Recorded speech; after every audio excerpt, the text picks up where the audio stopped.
America ইরানের উপর হামলা করবে এই কথা দিনের আলোর মতো স্পষ্ট। এবং আমেরিকার যে মিত্র দেশ ইসরায়েলের একটা গণমাধ্যম কিছুদিন আগে জানাইছে যে আমেরিকা ইরানে হামলা করবে, এটা সত্য, কিন্তু কখন করবে তা জানা নেই। এবং ইরানে হামলা করার জন্য আমেরিকার যত প্রস্তুতি প্রয়োজন সব আমেরিকা সেরে ফেলছে, এখন শুধু হামলা করার পালা। আর সবচেয়ে বড় ব্যাপার হলো যে হামলা যে করবে তার প্রমাণ অলরেডি মার্কিন একটা যুদ্ধ জাহাজ আব্রাহাম লিঙ্কন, এই জাহাজটা মধ্যপ্রাচ্যে আইসা পড়ছে, নিয়েও হামলা করব কিছুদিন পর বা ইদানিংকালীন।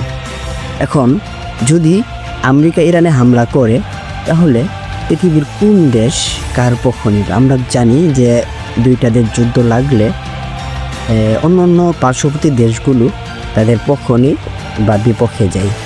যদি আমেরিকা ইরানের সাথে যুদ্ধ লাগে তাহলে কোন দেশ কার পক্ষ নেবে? প্রথমত আমেরিকার পক্ষ নেবে কারা? আমেরিকার পক্ষ নেবে সবচেয়ে বড় যে শক্তিশালী দেশ ইসরায়েল আমেরিকায় শুধু পক্ষ নেবে তা না, অস্ত্র দিবে তাও না, ডাইরেক্ট সৈন্য পাঠাবে যে আমাদের দেশের মতো যুদ্ধ তোমরা যুদ্ধ করো, মনে করবা আমাদের দেশ নিজেরা যুদ্ধ লাগছে।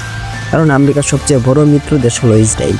দ্বিতীয়ত যেহেতু আমেরিকা ইউরোপীয় দেশগুলো আমেরিকার সাথে মিশবে, ফ্রান্স তাদেরকে প্রচুর অস্ত্র দিবে, অন্য দেশও মিশবে, এবং অস্ট্রেলিয়া কানাডা এই দেশগুলো তাদেরকে সাময়িক সহায়তা করবে। এখন আসি যে আমেরিকা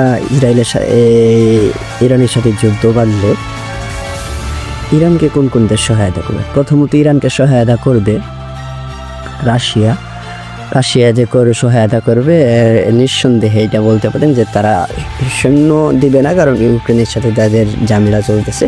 যদি না হয়তো তাহলে সৈন্য দিত। এখন তারা প্রচুর সাময়িক সহায়তা দেবে, যেমন অস্ত্র, টাকা, এইসব বিষয়।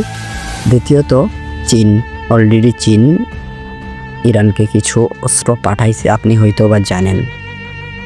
তৃতীয়ত ইরানের সবচেয়ে বড় যে শক্তি প্রক্সি গ্রুপ হলো ইরানের কোনো মানুষ না, কিন্তু অন্য দেশের মানুষ যারা যুদ্ধ করে ইরানের হয়ে, ইরান তাদেরকে বছরে বছরে টাকা দেয় অস্ত্র কেনার জন্য এবং প্রশিক্ষণ নেওয়ার জন্য। প্রক্সি গ্রুপের মধ্যে কয়েকটা সদস্য আছে। প্রথম কাতায়েবে হিজবুল্লাহ হলো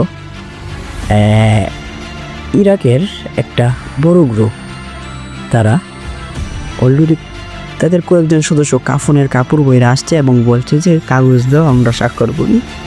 এই কাগজে লেখা ছিল যে আমরা আমেরিকার বিরুদ্ধে ইরানের পক্ষে হয়ে যুদ্ধ করব, এবং ওই যুদ্ধে গিয়ে যদি আমরা মারা যাই তাহলে আমাদের জন্য ইরান সরকার বা ইরান দেশ কোনো দায়ী থাকবে না। দ্বিতীয়ত প্রক্সি গ্রুপ হলো ইয়েমেনের হুথি গ্রুপ। এই গ্রুপটা অনেক শক্তিশালী, তারা সাগর পথে আক্রমণ চালায়, এতে আমেরিকা হলে পড়ার সম্ভাবনা আছে। তৃতীয়ত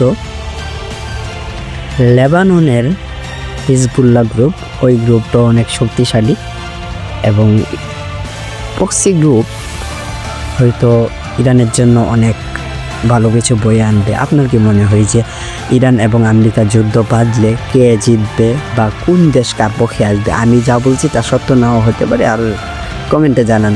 আর যদি চ্যানেলটাকে সাবস্ক্রাইব করে না থাকুন, সাবস্ক্রাইব করুন, আমি নতুন তো। ওকে ভাই।